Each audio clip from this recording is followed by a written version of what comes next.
আরে এরা কারা? এরা তো দেখি শেখ হাসিনার লোক এবং বঙ্গবন্ধুর লোক। সবাই তো হাহারিয়ে দিয়ে আছে একটা ইতে সবাই। এই অবস্থা কেন এগুলোর? সবাই হা হা দিতে আছে। বুঝলাম না কিছু। দেশটা কি মগের মূলক? সবাই হাহারিয়ে দেয়। এটা কি রে ভাই? সব হাহারিয়ে ছাড়া কোনো কথাই নাই। শেখ হাসিনার লোক বলে সব। কারণ তাদের আম্মাই তো দিল্লিতে গিয়ে বসে রয়েছে। তাই সবাই হাহারিয়ে দিতে আছে। যে কোনো পোস্টের ভিতরে হাহা রেট দেয়, কারণ তাদের জন্মেরই তো ঠিক নেই, এর জন্য তারা হাহা রেট দেয়।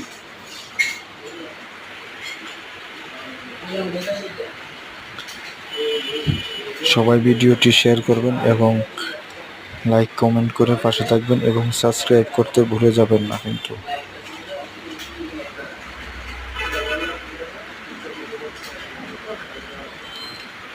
সব